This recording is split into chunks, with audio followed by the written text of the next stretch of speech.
Nah, kita mulai Ustaz kajiannya. Naam, tafadhal. Naam, tafadhal. Bismillahirrahmanirrahim. Assalamualaikum warahmatullahi wabarakatuh. Alhamdulillahilladzi hadana li hadza wa ma kunna linahtadiya laula an hadanallah. Asyhadu an la ilaha illallah wa asyhadu anna Muhammadan abduhu wa rasuluh. Allahumma shalli wa sallim ala Muhammadin wa ala alihi wa azwajihi wa man tabi'ahum bi ihsanin ila yaumiddin. Alhamdulillah, kita kembali lagi di kajian kelas baca kitab Tafsir As-Sa'di sama Ustaz Abu Sa'id Haryadi. Alhamdulillah beliau telah berada di antara kita semua. Dan kita lanjutkan kembali di tafsir surat Al-Mulk, ayat-ayat terakhir. Nanti dipersilahkan kepada para peserta sekalian yang ingin turut membaca, ikut membaca, belajar membaca tanpa harokat, dipersilahkan. Baik, kita awali kelas ini dengan baca basmalah. Bismillahirrahmanirrahim. Kemudian tafadhol, silakan kepada Ustaz Abu Sa'id Haryadi. Silakan Ustaz.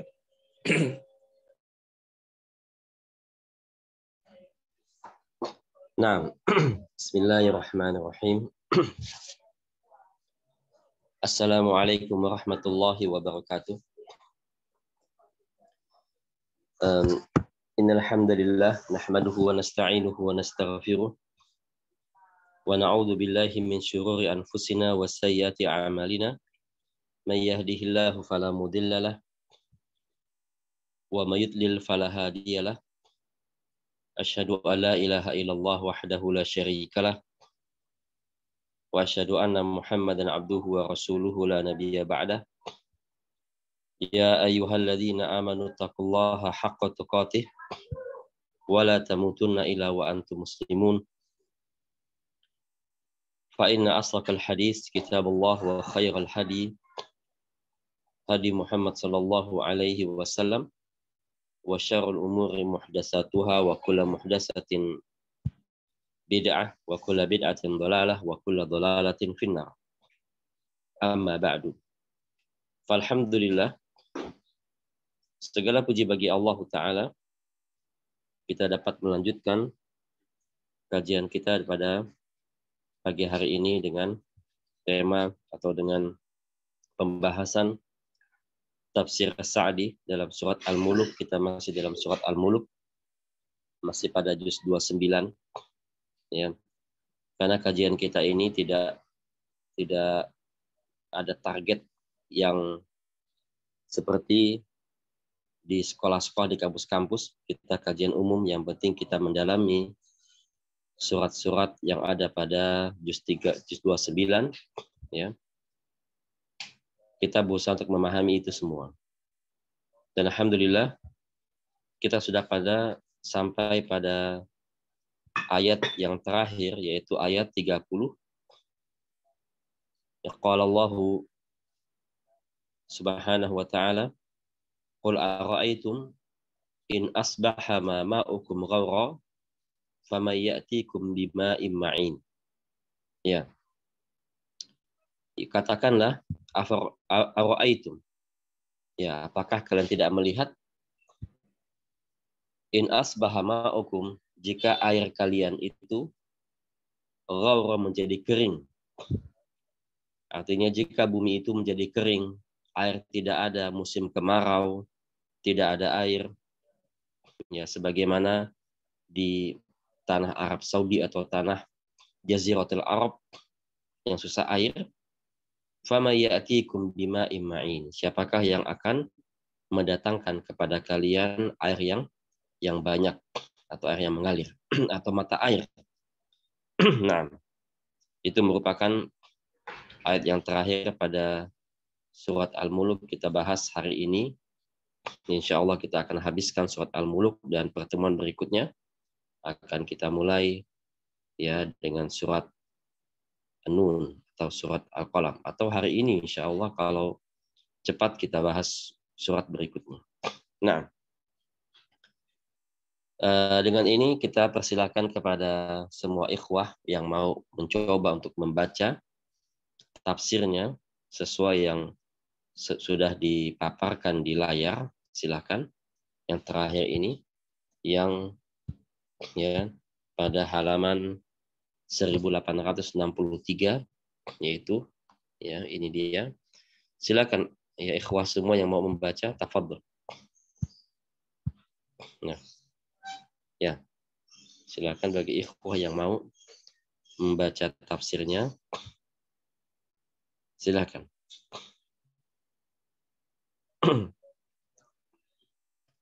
Nah,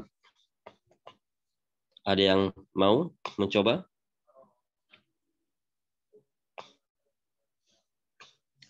Baik, tidak ada ya.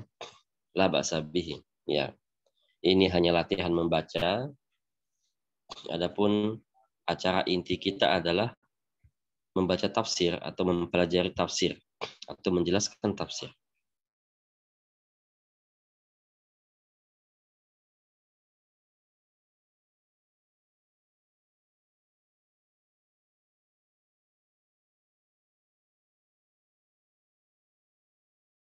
Nah, mana Ustaz? Boleh coba Ustaz. Ayat 29 atau 30 Ustaz ya?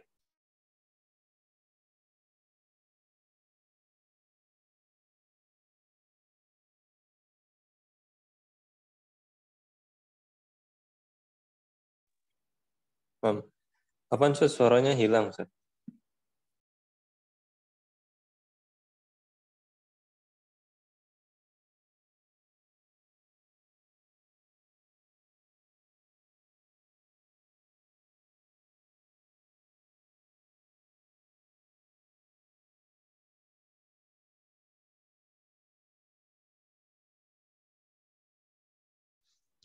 Nah, tafadhol al-akh.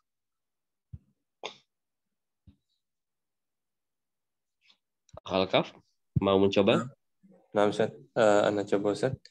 Di Nah, ayat 28 Ustaz ya? ayat 30 ya. Taib 6 Ustaz, ayat 30. Sebentar.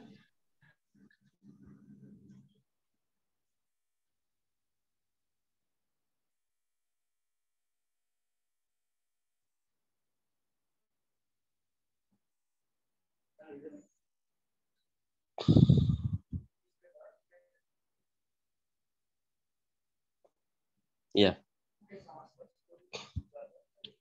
Tafadhalu. Al-akh al-Kaf. Nah, bismillah. Alhamdulillah. Assalatu wassalamu ala rasulillah. Qala al-mu'allif rahimahullah.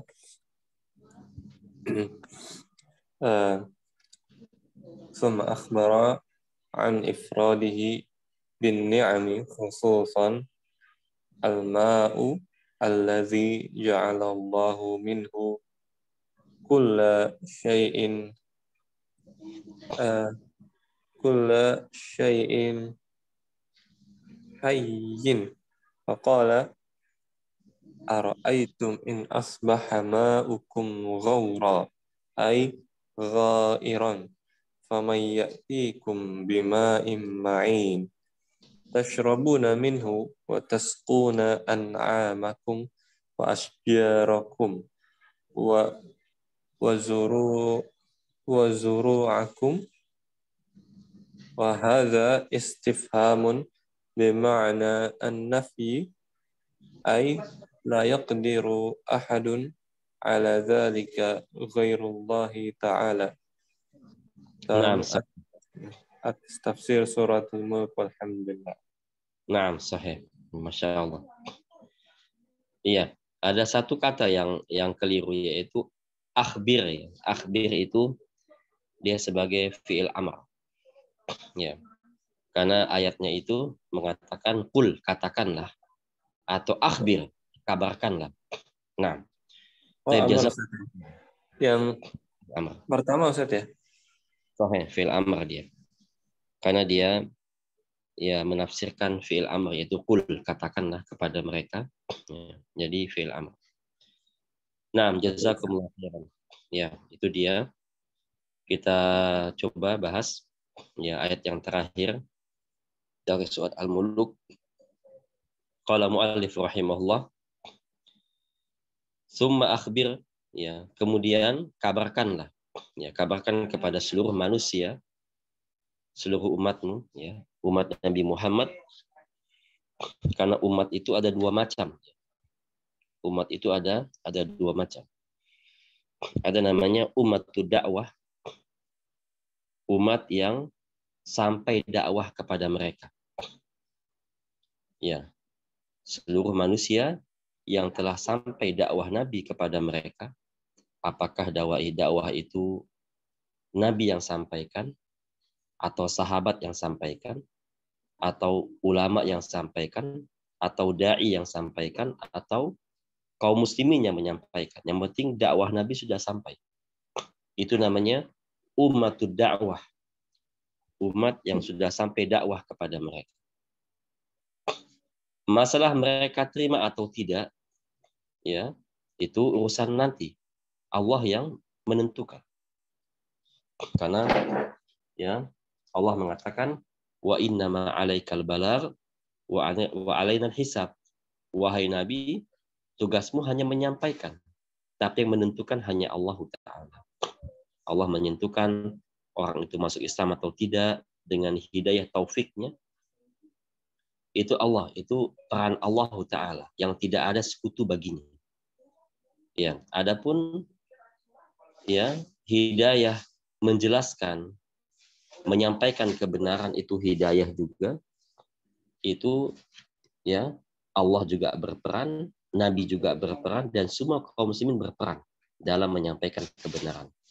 Ya hidayah itu ya ada dua macam. Hidayah taufik itu milik Allah Ta'ala, yang tidak ada sekutu baginya, karena Allah yang bisa menentukan mana orang masuk Islam, mana tidak masuk Islam. Hidayah kedua, hidayah al-irsyad wal bayan, hidayah menjelaskan. Ya, hidayah taufik pertama itu hanya milik Allah, sebagaimana Allah katakan, innaka, ya Allah mengatakan, innaka la tahdi man ahbabta. Sesungguhnya engkau tidak bisa memberi hidayah kepada orang yang kau cintai, tidak bisa. Itu hidayah taufik. Itu hak milik Allah. Ya, tidak ada sekutu baginya. Tapi kalau hidayah kedua, yaitu hidayah irsyad wal bayan, hidayah menjelaskan, mengarahkan, memberikan arahan, ya, menerangkan kebenaran kepada orang lain, itu peran Allah, peran Nabi juga ada, dan peran kaum muslimin juga ada. Sebagaimana yang Allah Ta'ala katakan, innaka la tahdi ila siratin mustaqim. Sesungguhnya engkau itu, wahai Muhammad, pemberi hidayah kepada jalan yang lurus. Hidayah apa? Hidayah al-irsyad wal bayan. Hanya menjelaskan. Ya. Bagaimana kita mengetahui itu menjelaskan saja? Karena Allah Ta'ala mengatakan, innama 'alaikal balagh wa 'alaina al-hisab. Sesungguhnya wahai Muhammad, peranmu hanya menyampaikan kepada mereka. Ya, tugasmu hanya menyampaikan. Itu hidayatul irsyad wal bayan. Wa 'alaina al-hisab. Bagi kami yang menentukan. Allah yang menentukan. Itu hak mutlak milik Allah Ta'ala. Tidak ada sekutu baginya. Sehingga umat itu ada dua macam, kita bilang tadi. Ada umatud dakwah, umat manusia atau jin yang sampai dakwah kepada mereka. Mereka disebut dengan umatud dakwah. Mereka umat ya yang sampai dakwah kepada mereka. Kemudian umat yang kedua lebih khusus lagi, umatul ijabah. Umat yang memenuhi atau mengikuti dakwah tersebut, yaitu kaum muslimin, kaum mukminin. Itu adalah umatul dakwah, umatul ijabah, yaitu mereka yang memenuhi atau mengikuti dakwah Nabi yang disampaikan kepada mereka. Ya. Nah, Nabi ya diperintahkan untuk menyampaikan kepada mereka semua. Apakah umatul dakwah atau umatul al-ijabah? Ya. Itulah umat-umat, ya. Lalu bagaimana ada umat yang tidak pernah mendengar hadis Nabi? Ya. Ada umat, ada manusia atau jin yang tidak pernah mendengar dakwah Nabi. Dan mereka meninggal dalam keadaan kufur kepada Allah Ta'ala. Bagaimana mereka itu? Ya, maka mereka itu dimasukkan dalam ahli fatrah. Ahli fatrah itu adalah ya masa kesenggangan atau masa tidak ada nabi padanya pada zaman itu. Ahli fatrah itu tepatnya kita sebutkan pada zaman antara Nabi Isa dengan Nabi Muhammad yang berjalan selama kurang lebih 600 tahun atau 500 lebih lah. Ya, karena jarak antara Nabi Isa ketika diangkat ke langit meninggalkan bumi sampai Nabi Muhammad diutus di muka bumi ini itu jaraknya kurang lebih lah ya 600 tahun. Nah, 600 tahun itu namanya ahlu fatrah, masa fatrah, masa kealpaan Nabi. Tidak ada Nabi pun satu di masa itu. Nah, otomatis dengan tidak ada Nabi, maka dakwah banyak yang tidak sampai kepada ya belahan bumi yang lain. Itu namanya ahlu fatrah. Ya, zaman yang tidak ada Nabi padanya. Nah, bagaimana mereka yang tidak sampai dakwah? Dan orang zaman sekarang juga ada. Ya, suku-suku pedalaman, suku Dayak atau suku Asmat atau suku-suku di benua Amerika, benua Australia, benua Asia, benua Eropa atau benua Afrika apalagi ya, atau yang Eskimo sana yang nggak sampai dakwah kepada mereka juga dinyatakan sebagai ahlu fatrah. Sehingga manusia dan jin itu ada 3 macam ya. Yang pertama adalah ummatud dakwah, yang kedua ummatul ijabah, yang ketiga ahlu fatrah yang tidak sampai dakwah kepada mereka. Lalu bagaimana nasib mereka di akhirat nanti? Ya, nasib mereka akan diuji oleh Allah Subhanahu wa taala. Sebagaimana hadis dari Al-Aswad bin Surai radhiyallahu anhu dari Nabi sallallahu alaihi wasallam, Nabi mengatakan arba'atun yahtajuna yaumal qiyamah. Ada 4 orang yang memohon kepada Allah untuk mempertimbangkan nasib mereka pada hari kiamat. Mereka berhujah di hadapan Allah. Ada 4 golongan, ya. 4 golongan pada hari kiamat itu mereka meminta Allah agar mempertimbangkan nasib mereka. Padahal jelas-jelas mereka meninggal dunia bukan dalam keadaan muslim. Ya. Karena setiap orang yang meninggal bukan dalam keadaan muslim masuk neraka semua. Hanya orang yang meninggal dalam keadaan muslim yang masuk surga.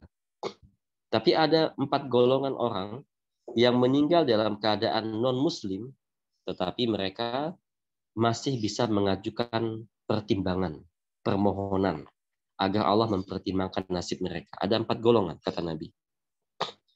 Yang pertama apa? Rajulun asam. Rajul, laki-laki atau orang yang tuli. Ya, kalau tuli, sudah tuli, tinggal di daerah pedalaman, gimana dakwah sampai kepada mereka? Ya. Kecuali kalau yang tuli itu, mereka melihat masjid, melihat kaum muslimin, sholat, dia akan bertanya, apa itu? Ikut ah. Ya. Bisa jadi. Tapi ini sudah tinggal di pedalaman, tidak ada masjid, tidak ada kaum muslimin, tuli lagi. Ya, walaupun ada sampai dakwah kepada mereka, semua masyarakat kampung itu dengar, tapi orang tuli nggak dengar. Nah, di mereka lah yang akan menjadi orang yang meminta kepada Allah pertimbangan. Tapi yang lain dengar semua, nggak masuk Islam, masuk neraka semua. Nah, orang-orang yang tuli itulah yang akan meminta, mohon kepada Allah agar mempertimbangkan nasib mereka. Itu golongan yang pertama. Golongan yang kedua, ahmak. Orang idiot, orang gila, yang akalnya tidak main, akalnya tidak waras, atau autis. Ya, pokoknya orang gila dan semisalnya lah. Ya.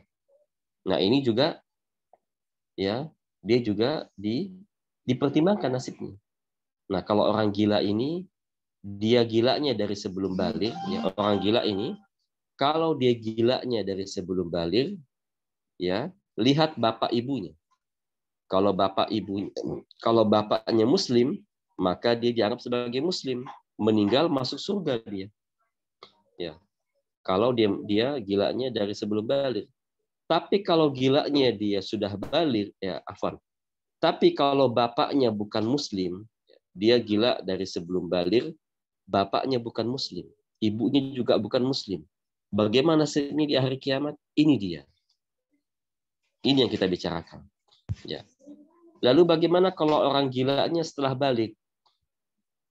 Gilanya setelah balik. Lihat amal dia dari sebelum gila. Kalau amal dia kufur, dia murtad walaupun ibu bapaknya muslim, tapi dia murtad, habis murtad gila, masuk neraka jelas. Ya. Tapi kalau dia bukan murtad, dia muslim sebelum gila, karena sudah balik, dia rajin sholat, dia orang soleh, insya Allah dia masuk surga. Tapi kalau dia melakukan dosa besar, misalnya, karena gilanya itu karena narkoba misalnya, ya, karena narkoba atau karena banyak miras, minuman keras jadi gila misalnya, ini kan perbuatan dosa besar. Kalau dia muslim, ya sebelum gila tapi suka ya konsumsi narkoba, suka miras, berarti dia muslim pelaku dosa besar. Maka dia nasibnya ditentukan oleh Allah Ta'ala. Jika Allah ampunkan dosanya, selama perbuatannya bukan syirik kepada Allah, Allah bisa ampunkan dosanya, maka dia masuk surga. Jika tidak, maka dia masuk neraka, tapi tidak selamanya. Mengapa? Karena dia masih muslim. Karena dia sebelum gila masih muslim. Seperti itu. Nah, orang gila seperti ini adalah orang gila yang dari kecil dia gila. Atau dia sudah dewasa, gila, baru sampai dakwah kepadanya. Dia nggak ngerti. Ya, apa itu? Nggak ngerti, orang gila, orang idiot, autis, segala macam.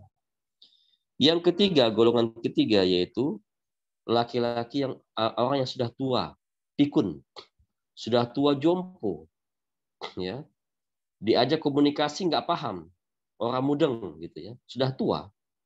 Nah ini juga ya orang sudah tua hidup ya sudah tua ketika dakwah Nabi sampai kepada suatu perkampungan, ya berarti kampung itu wajib masuk Islam semua. Kecuali maksudnya wajib masuk Islam semua, mereka kalau tidak masuk Islam mereka mati dalam kufur, mereka masuk neraka. Kecuali ya yang tadi, orang tuli, orang yang gila, atau haram, orang yang pikun, tidak paham dia. Apa itu? Tidak paham. Itu golongan yang ketiga. Golongan keempat adalah orang yang mati dalam zaman fatrah yang kita sebutkan tadi. Masa kesepian atau masa tidak ada nabi di sana. Atau orang yang tinggal di pedalaman yang belum sampai dakwah kepada mereka. Ini 4 golongan yang akan meminta kepada Allah, mereka meninggal dalam keadaan kufur, syirik, bukan dalam keadaan muslim, tetapi mereka masih meminta kepada Allah agar mempertimbangkan nasib mereka. Apa yang mereka katakan pada hari kiamat? Ya, Rasul mengatakan di sini, fa'amal as-sammu fayaqul, adapun orang yang tuli, dia mengatakan kepada Allah pada hari kiamat, ya Rabbi, laqad ja'anil Islam wa ma asma'u syai'an. Ya Allah, emang betul telah sampai dakwah Islam kepada kami, kepada kampung kami, ya, kepada kampung halaman kami. Tapi aku nggak dengar apa-apa. Dia tuli, ya. Nah, orang seperti ini diuzur.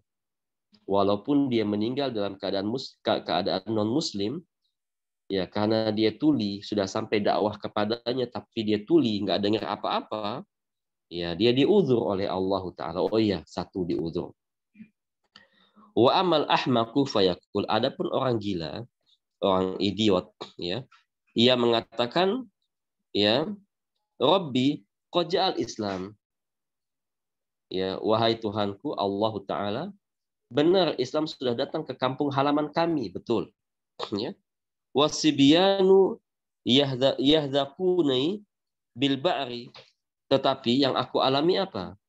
anak-anak kecil malah melemparku dengan batu atau dengan dengan kotoran-kotoran hewan. Ini karena dia gila, kelakuannya seperti orang gila. Kadang-kadang anak kecil suka melempar orang gila. Anak kecil iseng, orang gila lempar. Itu yang diingat. Emang betul Islam telah datang, tetapi dia nggak ngerti, Dia orang gila. Yang dia tahu yang diingat cuma, hidupnya dilempar batu oleh anak kecil. Hanya itu dia tahu. Nah, ini diudzur oleh Allah Ta'ala. Oke. Orang kedua atau kelompok kedua diudzur oleh Allah Ta'ala.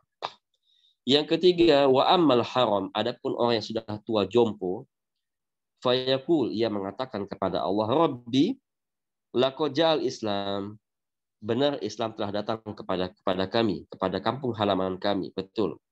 Wa ma'akilu, tapi aku nggak paham. Tapi aku nggak paham. Harus ngapain nggak paham.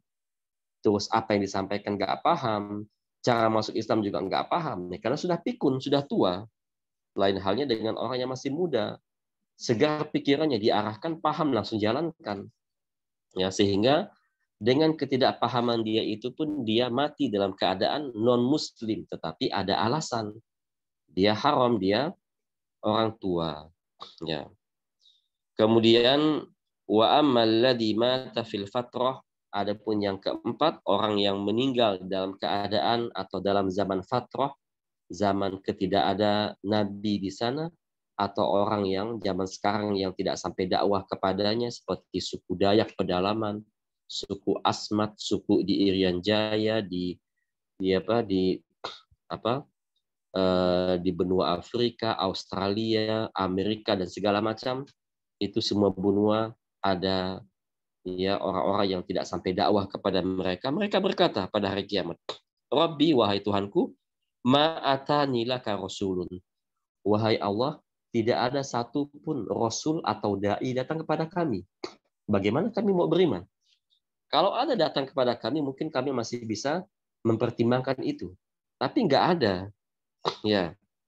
Maka faya'khudhu mawathiqahum. Maka Allah Ta'ala mengambil perkataan mereka atau menerima usulan dan pertimbangan yang mereka ajukan. Allah mempertimbangkan itu karena Allah Ta'ala maha bijak. Kemudian Allah Ta'ala membuat perjanjian kepada mereka, liuti'annahu, agar mereka taat kepada Allah. Bagaimana caranya? Yaitu fayursila ilaihim rasulan. Allah mengutus kepada mereka dikumpulkan yang tadi orang ahli fatrah, orang nggak sampai dakwah kepada mereka, orang yang idiot, yang gila, yang tuli, dan yang sudah tua jompo, yang mereka semua meninggal dalam keadaan non muslim tapi memiliki udzur pada hari kiamat. Termasuk juga para ulama mengkiaskan dengan mereka itu adalah yaitu anak-anak orang-orang kafir yang meninggal dalam keadaan belum balik, masuk ke golongan mereka. Kalau anak-anak kaum muslimin meninggal dunia belum balik, masuk surga karena bapaknya muslim. Karena orang muslim itu memberi dampak positif kepada orang lain, termasuk kepada anak. Sebaliknya, orang kafir itu memberi dampak negatif kepada orang lain, terutama kepada anaknya. Walaupun anaknya catatan amalnya belum ada, masih kosong. Karena orang yang belum balik itu catatan amalnya masih kosong. Terus meninggal dunia, gimana nasibnya? Karena bapak mereka orang kafir, sehingga menyusahkan anak. Sehingga anak harus diuji dulu pada hari kiamat. Digolongkan dengan 4 golongan ini. Berdasarkan pendapat Ibnu Hajar, pendapat Ibnu Taimiyah rahimahullah, pendapat ulama salaf yang lain seperti itu. Sehingga 5 golongan ini, 4 dengan hadis yang kita sebutkan tadi, dan ditambah dengan 1 kias dari ulama-ulama salaf, maka mereka dikumpulkan pada hari kiamat untuk menentukan apakah mereka berhak masuk surga atau berhak masuk neraka selamanya. Kalau sudah masuk surga, surga selamanya. Kalau masuk neraka, neraka selamanya. Nggak ada pilihan lain. Apa itu? ya Allah Ta'ala mengutus satu utusan, satu orang. Orang ini mengatakan kepada mereka, aku utusan Allah Ta'ala. Allah mengutusku. Dan mereka paham itu utusan Allah. Dan mereka tahu itu utusan Allah Ta'ala. Bukan nggak paham. Nggak ada yang mereka mengatakan, masa sih Anda utusan Allah? Nggak salah. Anda ngada-ngada kali. Nggak seperti itu. Mereka sudah paham semua itu adalah utusan Allah Subhanahu wa Ta'ala. Maka utusan itu berkata kepada mereka sesuai dengan hadis Nabi, adkhulu an-nar. Ya, wahai kalian yang diudur oleh Allah, ya, Allah mengutusku untuk menyampaikan perintah kepada kalian. Silahkan kalian semua masuk ke neraka. Wah, mereka melihat ke neraka. Wah, begitu besar apinya, begitu pedih siksaannya, begitu besar ya azabnya, ya. Mereka diuji. Ini ujian, subhanallah. Ini ujian. Maka diperintahkan mereka masuk neraka, ya. Fawalladzi nafsi biyadihi, maka Rasul mengatakan, demi Allah yang jiwaku di tangannya, lau dakhuluha kanat alaihim bardan wa salaman. Kalau mereka masuk taat kepada utusan itu, maka neraka tersebut akan menjadi dingin dan keselamatan dan surga bagi mereka semua. Ya. Maka di antara mereka ada yang taat. Ya. Wah, yaudah, ya sudah. Kalau emang seperti itu utusan Allah, benar-benar utusan Allah, Allah perintahkan kita untuk masuk neraka, ya sudah kita taat. Mereka masuk neraka. Ketika mereka memasuki neraka itu, mereka sama sekali tidak merasakan panas. Malah menjadi dingin, malah menjadi surga bagi mereka.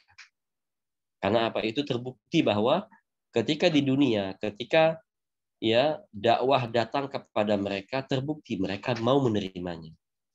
Ya, terbukti. Ya, kalau seandainya di dunia orang yang tuli bisa mendengar, orang yang gila waras, orang yang sudah tua menjadi muda, atau ahli fatrah, ketika dakwah sampai kepada mereka, mereka akan menerima dakwah itu dan mereka akan masuk Islam. Terbukti dengan taatnya mereka kepada Rasul di hari kiamat nanti. Tapi bagi mereka yang tidak taat, ngapain juga masuk neraka? Nggak mau Itu terbukti ya bahwa jika Allah menyampaikan atau mengirim utusan kepada mereka, ya mereka tidak akan menerima dakwah itu. Terbukti sekarang ketika hari kiamat. Dan mereka yang tidak mau mengikuti perintah Allah yang disampaikan oleh utusan Allah itu, mereka langsung dicampakkan ke api neraka selamanya. Karena mereka meninggal dalam keadaan non-muslim. Seperti itu. Itulah ya hadis ini riwayat Ibnu Hibban rahimahullahu taala. Hadis ini disahihkan oleh ya Syekh Albani rahimahullah dan disahihkan oleh Syuaib Al-Arnaud dan ulama hadis yang lainnya. Hadis ini sahih. Yaitulah beberapa ahlu fatrah yang mereka ya beberapa golongan jin dan manusia yang mereka meninggal dalam keadaan non muslim. Ya, karena kaidahnya adalah orang yang meninggal dalam keadaan muslim dia masuk surga walaupun ada di antara mereka masuk neraka tapi nggak selamanya. Ya, sebatas dosa-dosa mereka. Adapun yang meninggal non-muslim, ya, maka mereka masuk neraka selamanya. Kecuali ada berapa? Ada 4 golongan dalam hadis Nabi dan 1 golongan lagi yang dikiaskan oleh ulama salaf, yaitu anak kecil dari orang-orang kafir yang meninggal sebelum balik, baik meninggal ketika di kandungan, ya, atau ketika sudah dilahirkan. Nah, itulah ya yang disebut dengan ahlu fatrah. Nah, sedangkan di sini ya pembahasan kita, Allah Subhanahu wa taala memerintahkan kepada nabinya untuk menyampaikan kepada umat, ya baik umat ad-da'wah atau umatul ijabah, sampaikan kepada mereka wa akhbirhum, ya summa akhbir an infiradihi, akan keesaan Allah.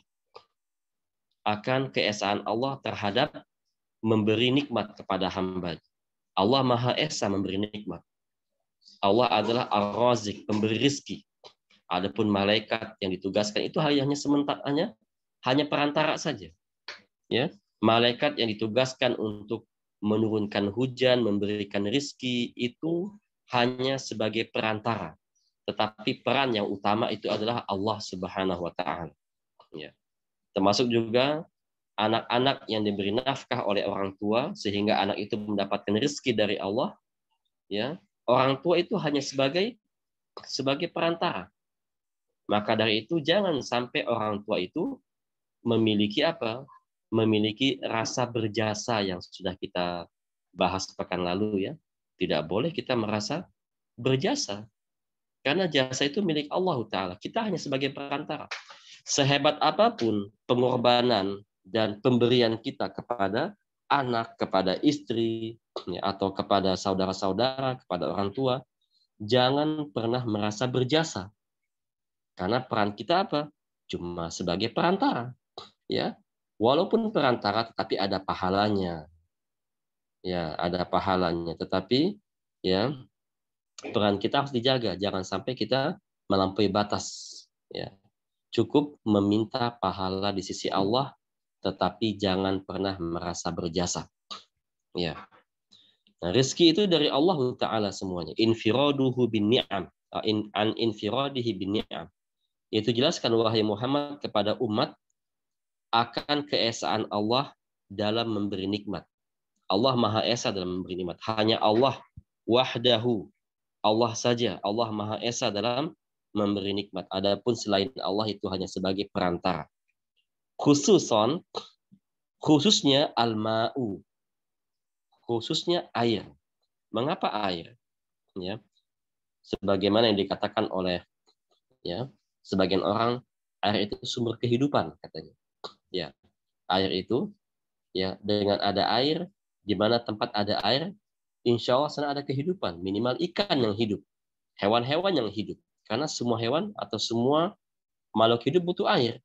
Apakah manusia, atau jin, atau hewan, atau tumbuh-tumbuhan, dan yang lainnya, semua butuh yang namanya air. Ya. Dan air itu merupakan benda yang paling berharga di zaman Nabi. Apalagi tempat orang-orang Badui. Ya. Bahkan air itu lebih berharga daripada emas. Karena orang lebih butuh air.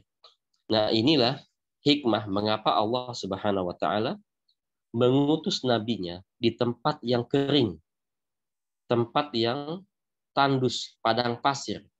Mengapa?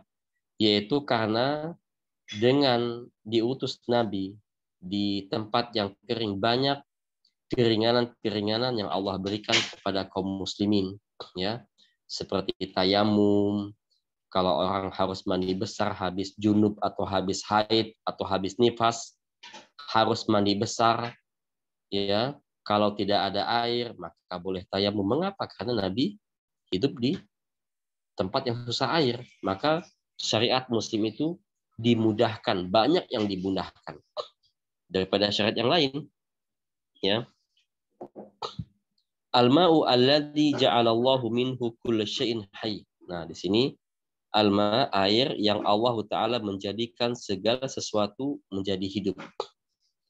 Ya, air manusia juga kita juga dari air.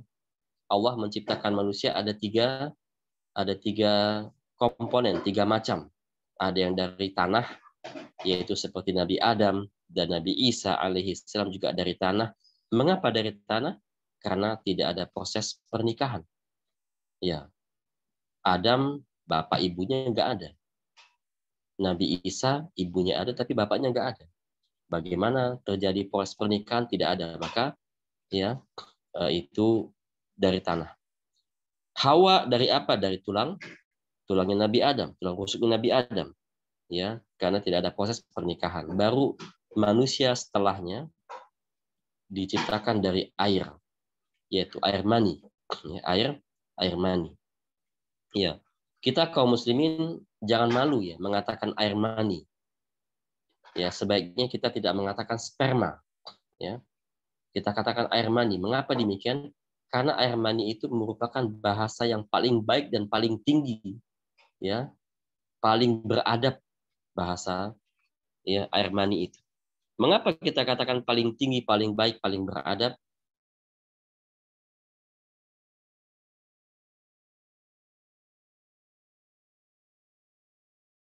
Apa Ustaz, suaranya hilang, Ustaz?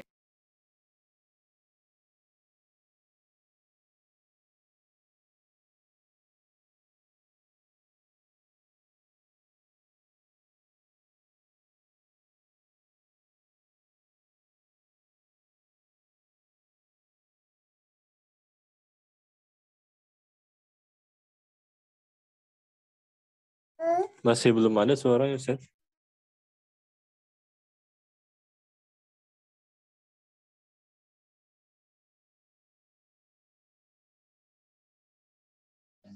Oke, mendengar suaranya? Sekarang sudah. Alhamdulillah, ya. Alhamdulillah. Ya, agak sedikit gangguan karena di sini mendung, ya. Kalau mendung agak sedikit gangguan sinyalnya. Ya, tapi nggak apa-apa. Kita ulangi, yaitu, ya, qala mu'allif rahimahullah di sini, alladzi ja'alallahu minhu kulla syai'in hayy. Dan Allah Ta'ala menjadikan, ya, kehidupan ini dari air. Ya, segala yang ada di bumi ini, ya, kebanyakannya itu tercipta dari air, seperti manusia, jin, hewan, tumbuh-tumbuhan dari air semua. Ya, Allah menjadikan itu dari air. Ya, yaitu manusia contohnya. Manusia diciptakan dengan tiga jenis. Ada yang dari tanah seperti Nabi Adam, Nabi Isa, karena keduanya itu tercipta tidak melalui proses pernikahan. Ya. Sedangkan Hawa diciptakan dari tulang Nabi Adam alaihissalam karena nggak ada proses pernikahan. Adapun selain tiga manusia yang mulia itu, ya, semuanya dari air karena semuanya ada proses pernikahan. Air apa itu? Air mani. Ya. Dan kita sebagai seorang muslim tidak boleh malu mengatakan air mani. Dan air mani itu bahasa lebih baik daripada sperma. Sperma nggak usah kita gunakan kata sperma itu. Ahsan kita gunakan kata air mani. Mengapa demikian? Karena air mani itu bahasa yang paling baik, bahasa yang paling tinggi, dan bahasa yang paling beradab. Ya, karena Allah Ta'ala mengatakan hal itu. Allah mengatakan air mani. Manusia diciptakan min mani yumna. Dari air mani yang ditumpahkan, kata Allah. Nah, ketika Allah Ta'ala memilih, ya, bahasa mani, Allah tuliskan dalam Al-Quran, berarti bahasa itu adalah bahasa yang paling baik dan paling tinggi serta paling beradab. Oleh karena itu kita sebagai seorang muslim tidak boleh merasa malu mengatakan dari apa manusia diciptakan, dari air mani. Jangan malu mengatakan gitu. Karena apa? Itu bahasa tinggi. Tidak seperti yang dikatakan oleh para orientalis atau orang-orang Yahudi, orang-orang yang musuh-musuh Islam, yang berusaha merusak Islam. Mereka mengatakan apa? Mereka mengatakan Quran itu adalah kitab porno, katanya. Wal iyadzubillah. Semoga, ya, maha suci Allah Ta'ala dari apa yang mereka katakan. Ya, mereka mengatakan buku porno. Mengapa? Karena buku itu menceritakan air mani, menceritakan ini, menceritakan hubungan antara suami istri, gini. Itu kalam-kalam itu adalah kalam kufur. Ya, tidak boleh diikuti oleh kaum muslimin. Ya, karena pilihan-pilihan kata, pilihan-pilihan kalimat itu yang terbaik. Maka dari itu kita sering ucapkannya, fa in asqal hadits kitabullah. Kalimat, ya, ucapan yang paling jujur, paling benar dan paling baik adalah kitabullah. Nah, maka dari itu, ya, yang paling baik adalah kita gunakan bahasa-bahasa yang diambil dari Al-Qur'an. Itu paling baik. Seperti contoh air mani, ya. Sebaiknya tidak kita katakan sperma, karena sperma itu tidak membedakan antara manusia sama hewan, sama nih. manusia sperma juga, hewan juga sperma, tapi dalam Islam beda. Ya, dalam Allah hanya menyebutkan air mani itu hanya untuk manusia. Itu berarti apa? Allah menghormati manusia dengan kata air mani. Tidak seperti orang-orang yang ya belajar di kedokteran, yang belajar biologi misalnya, mereka didoktrin untuk mengatakan sperma. Pernah dulu guru saya ketika ada teman sekelas ya, waktu saya SMP ada teman sekelas saya mengatakan ya air mani. Manusia itu diciptakan dari air mani. Ya, guru biologi marah. Ibu-ibu saat itu, ibu biologi itu marah. Ya, ibu gak pernah mengajarkan kamu mengatakan air mani. Ngapa kamu kata air mani? Terus kita bilang, apa masalahnya mengatakan air mani? Itu bahasa Quran, Ibu. Daripada sperma nggak ada Quran mengatakan sperma. Itu berarti bahasa tinggi. Kalau orang menganggap air mani itu bahasa rendah, bahasa hina, wah hati-hati ya. Itu secara tidak langsung dia mengatakan bahasa yang ada di dalam Al-Quran itu bahasa hina, bahasa rendah, itu nggak boleh ya. Seorang muslim harus beriman kepada kitabullah, bahwa kitabullah itu kitab yang maha mulia, dan segala kalimat-kalimat yang ada itu adalah kalimat yang mulia, kalimat yang tinggi, yang sopan, yang sangat tinggi adabnya. Iya. Faqala, maka Allah Ta'ala mengatakan, Qul ara'aitum in asbaha ma'ukum ghaura. Katakanlah wahai Muhammad kepada mereka, ya, bagaimana menurut kalian jika air yang kalian miliki itu kering? Ya, karena manusia kadang-kadang memiliki ya kekeringan, memiliki musim kering, apalagi di daerah-daerah yang susah air, tandus, ya. Seperti daerah tropis, daerah seperti Indonesia misalnya, atau di Afrika, ya. Tapi kalau daerah seperti di ya banyak air seperti di kutub misalnya, tentu air lebih banyak. Ya, bagaimana kalau Allah Ta'ala membuat bumi ini kering? Air ghairan, kering, kerontang, kemarau. Faman ya'tikum bima'in ma'in, dan siapakah yang akan mendatangi kalian atau memberi kalian air yang banyak ya, atau mata air? Siapa? Itu Allah Subhanahu wa taala.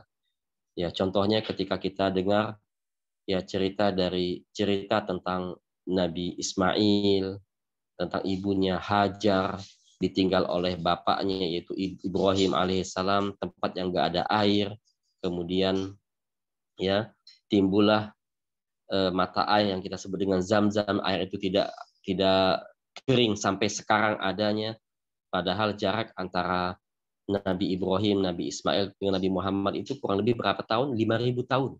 Ya. Jarak antara Nabi Ibrahim dengan Nabi Muhammad itu jaraknya 5.000 tahun lamanya. Antara Nabi dengan kita jaraknya berapa tahun? 1.400. Karena kita hidup di abad 14 Hijriyah. Ya, dari hijrahnya Nabi dari kota Mekah ke Madinah. Ya, jaraknya Nabi dengan kita itu, sehingga jarak kita dengan Nabi Ibrahim itu kurang lebih 6.400 tahun. Ya, 6 berapa? Ya, 6.000. 6.000 itu berapa? 6 ya. 1 abad itu kan 100 tahun.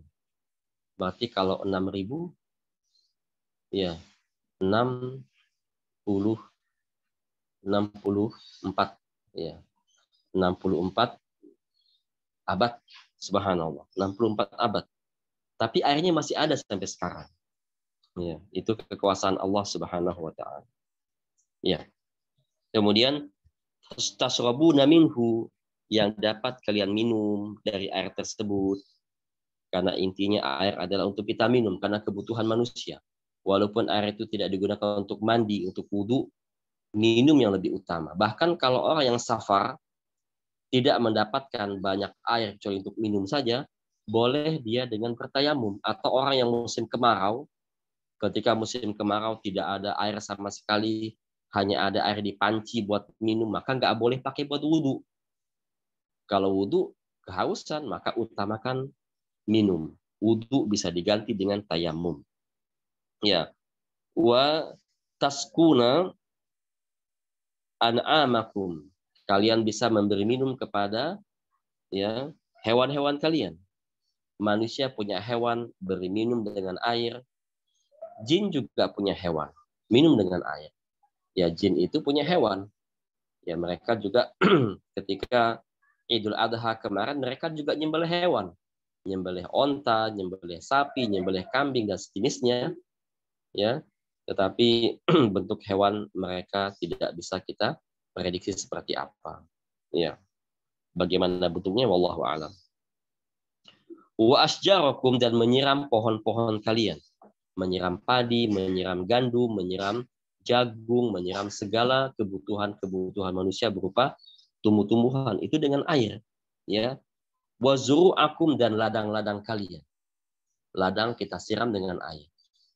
Atau disiram oleh Allah langsung dengan hujan. Ya. Wa hadza istifhamun bimakna an-nafi. Ya, ini istifham maknanya nafi. Ya, tidak ada. Artinya coba lihat ya, jika Allah mengeringkan bumi, maka siapa lagi yang bisa mendatangkan air kepada kalian? Tidak ada. Istifham atau kalimat tanya ini mengandung nafi, artinya tidak ada yang bisa mendatangkan air kepada kalian kecuali Allah Subhanahu wa taala. Ai la yaqdiru ahadun ala dzalik ghairullahi taala, dan tidak ada yang mampu untuk melakukan hal itu kecuali Allah Subhanahu wa taala. Itulah tamat tafsir ya. Sudah selesai tafsir surat Al-Mulk yang sudah kita baca berapa lama? Al-Ahqaf ya. Berapa lama kita baca surat ini ya? Baru habis sampai sekarang. Subhanallah, itu merupakan nikmat dari Allah, dan itu merupakan juga adalah yang terkandung dalam surat Al-Mulk itu begitu banyak dan begitu besar ya. Begitu banyak dan begitu besar. Kemudian kesimpulannya dari surat ini, yang pertama adalah surat ini menunjukkan tentang kerajaan. Artinya alam semesta ini adalah ibarat kerajaan.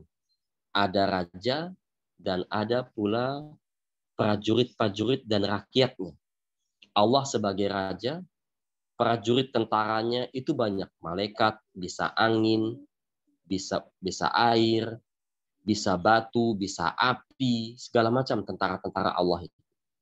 Dan rakyat atau hambanya jin manusia dan segala apa yang ya makhluk yang menjadi kepentingan manusia. Tapi di sini tidak boleh kita samakan Allah dengan makhluknya. Kalau raja dunia, raja dari golongan manusia, mereka punya istri, punya anak, tapi Allah Maha Suci dari hal-hal tersebut. Yang kedua, kesimpulan kedua, hidup dan mati adalah ujian. Allah menghidupkan ujian, Allah mematikan juga ujian, maka untuk itu Allah Ta'ala melihat mana yang paling baik amalannya. Ya, kesimpulan yang ketiga yaitu kita pelajari 3 fungsi bintang yang kita ketahui. Fungsi bintang tentunya banyak, hanya Allah yang mengetahui. Tetapi yang Allah Ta'ala kabarkan kepada kita cuma 3. Yaitu pertama buat peta orang yang berjalan di malam hari, di padang pasir atau di lautan, jadikan bintang sebagai peta, mana timur, mana barat, mana utara, mana selatan. Yang kedua sebagai penghias langit, biar malam tidak kelam, tidak hitam kelam, tidak menakutkan. Yang ketiga adalah sebagai alat untuk melempar setan-setan atau setan dari golongan jin yang berusaha mencuri berita dari langit. Kesimpulan yang keempat adalah neraka mempunyai sifat marah kepada penghuninya. Ya, dari golongan jin dan manusia. Neraka itu punya sifat apa? Marah sifatnya. Ngamuk, ya, emosi. Kepada siapa? Kepada penghuninya. Ya, karena neraka hamba yang taat kepada Allah, sehingga neraka sangat membenci orang yang berbuat maksiat kepada Allah Ta'ala. Yang kelima, terjadi dialog antara penghuni neraka dengan malaikat, ya, dan juga terjadi dialog antara penghuni neraka dengan penghuni surga, ya. Dialog antara mereka. Dan dialog mereka itu tidak menghentikan adab. Ya, bisa nggak bisa terjadi karena alam dunia dalam akhirat beda. Kalau di dunia tidak bisa orang berkomunikasi sambil diadab, nggak bisa. Ya, orang disiksa, dicambuk-cambuk tanpa henti, bisa nggak komunikasi? Nggak bisa. Dia menahan sakit aja udah nggak bisa ngomong. Ya. Nah, kalau di akhirat beda hukumnya.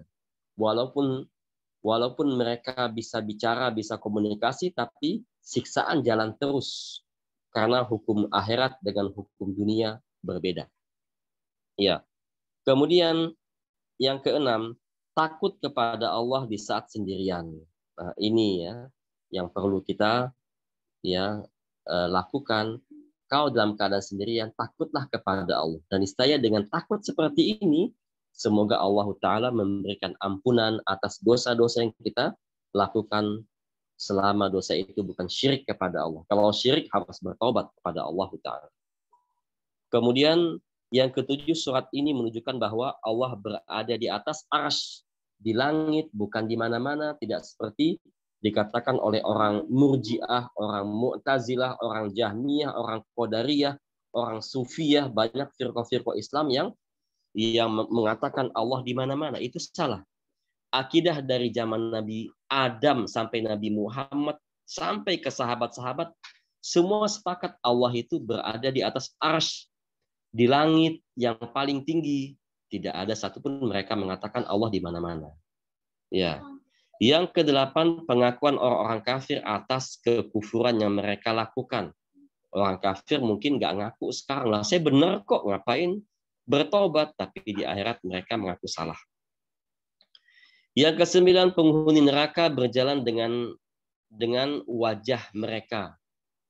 Ya, penghuni neraka itu dua macam, ada orang kafir, ada orang mukmin.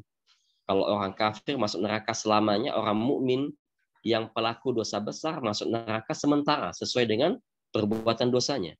Nah, perbedaan mereka adalah banyak ya, di antaranya adalah kalau orang-orang kafir berjalan ke neraka dengan wajah mereka, sedangkan orang muslim dengan kaki mereka. Itu perbedaannya.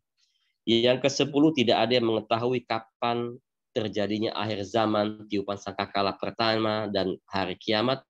Tidak ada satupun makhluk yang mengetahui kecuali Allah Subhanahu wa Ta'ala. Ya, bahkan malaikat peniup sangkakala pun nggak tahu kapan. Ya, yang ke-11, surat Al-Muluk banyak mengandung tauhid rububiyah. Dan tauhid rububiyah itu mengharuskan kita untuk bertauhid uluhiyah. Ya. Yang ke-12, perintah agar banyak bersyukur kepada Allah. Bersyukur kepada Allah kita lakukan dengan 3 cara. Yang pertama, meyakini nikmat itu dari Allah. Yang kedua, mengucapkan alhamdulillah. Yang ketiga, menggunakan nikmat itu dalam beribadah kepada Allah Ta'ala. Yang ke-13, hari kiamat sudah dekat, ya. Artinya cepat-cepat bertobat kepada Allah. Yang ke-14, perintah untuk mencari rezeki, ya, dan larangan meminta-minta kepada makhluk.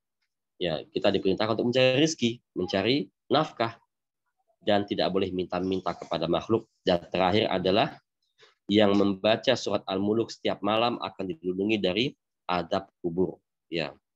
Banyak hadis yang menunjukkan itu. Seperti hadis dari Abi Hurairah radhiyallahu anhu telah bersabda Rasulullah SAW, "Inna suratan minal Quran salasuna ayah. Syafat li rajulin hatta ghufira lahu wa hiya surat tabarak alladzi biyadil mulk." Ada satu surat yang jumlah ayatnya 30, dia akan memberi syafaat kepada pembacanya dan diampunkan dosanya oleh Allah Ta'ala, yaitu surat Al-Muluk. Itu hadis riwayat Imam Tirmidzi, Abu Daud, Ibnu Majah, dan disahihkan oleh Syekh Albani rahimahullahu ta'ala. Ada juga yang mengatakan bahwa dalam hadis yaitu hadis Rasulullah SAW, ya, bahwa ya surat Al-Muluk itu sebagai penghalang seseorang dari adab kubur, ya. Dan juga disebutkan oleh Ibnu Abbas radhiyallahu anhu, ya, sebagaimana yang ia katakan, ya, dalam asarnya, ya, ia mengatakan, dan Ibnu Mas'ud juga mengatakan seperti itu, man qara'a tabarakalladzi biyadil mulku lailah mana'allahu ta'ala biha min adabil qabr. Dan barang siapa yang membaca tabarakalladzi biyadil mulk, itu surat Al-Muluk, kullalailatin, setiap malam, maka Allah Ta'ala akan melindunginya dari azab kubur. Ya wa kunna fi ahdi Rasulullah sallam nusammiha al-mani'ah, dan kami dulu menamai surat ini di masa Nabi dengan nama al-mani'ah, yaitu pencegah dari azab kubur. Ya, maka dianjurkan kita membaca surat ini setiap malam sebelum tidur, apakah setelah Isya atau sebelum tidur ketika duduk di kasur. Nggak usah ngobrol, nggak usah buka HP, baca surat Al-Muluk, itu sangat penting, dan semoga dengan surat Al-Muluk itu Allah menjaga kita dari dari hal-hal, dari perbuatan dosa yang dapat menyebabkan kita mendapatkan adab kubur, wal iyadzubillah. Semoga Allah melindungi kita dari adab kubur. Itu yang bisa disampaikan, wallahu alam, dalam pertemuan kali ini. Dan silakan bagi yang mau aktivitas silakan meninggalkan Zoom, tidak apa-apa. Bagi yang mau bertanya disilahkan pulang. Tafadhol akh Al-Kaf.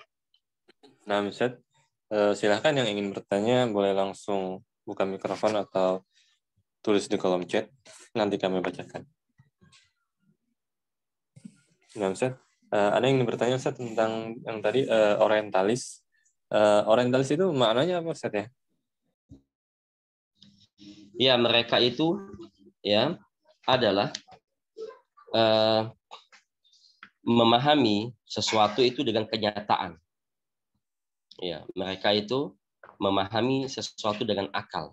Sesuatu yang tidak masuk akal mereka tidak paham, mereka tidak yakin. Ya, seperti apa? Seperti ya sesuatu yang dilihat baru mereka yakini. Kalau yang nggak dilihat mereka nggak yakin. Seperti misalnya Allah.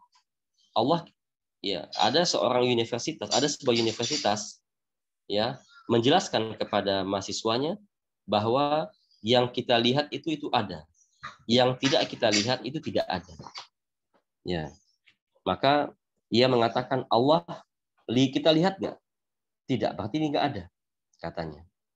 Malaikat kita lihat? Wah, tidak, berarti tidak ada. Ya, kemudian surga neraka kita lihat? Tidak, berarti tidak ada, katanya. Itulah mereka selalu ya dengan akal pikiran mereka, sehingga apa yang mereka tidak lihat mereka nggak yakin. Kemudian ada seorang muslim mahasiswa yang pada saat itu ya mahasiswa yang pada saat itu hadir, dia seorang muslim, dia membantah perkataan dosennya itu, tepatnya di Amerika nih kejadiannya.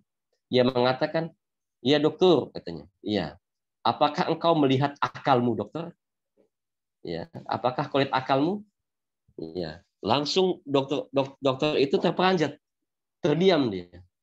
Ya, pertanyaan satu tapi langsung menusuk. Dokter, apakah engkau melihat akalmu? Kalau kau nggak lihat, berarti kau nggak punya akal, katanya. Ya, artinya begitu ya. Hanya pertanyaan satu saja itu sudah menjadi dakwah buat dosen itu. Hanya perkataan, apakah kau punya akal? Apakah kau melihat akalmu? Berarti kan sudah tahu jawabannya seperti apa dan seterusnya. Nah, itulah para orientalis dan mereka yang selalu mempertimbangkan itu dengan akal, dan apa yang mereka lihat mereka yakini, dan apa yang tidak mereka lihat mereka tidak meyakini hal itu. Wallahu a'lam bishawab. Itulah di antaranya. Nah, silakan yang lain. Ya.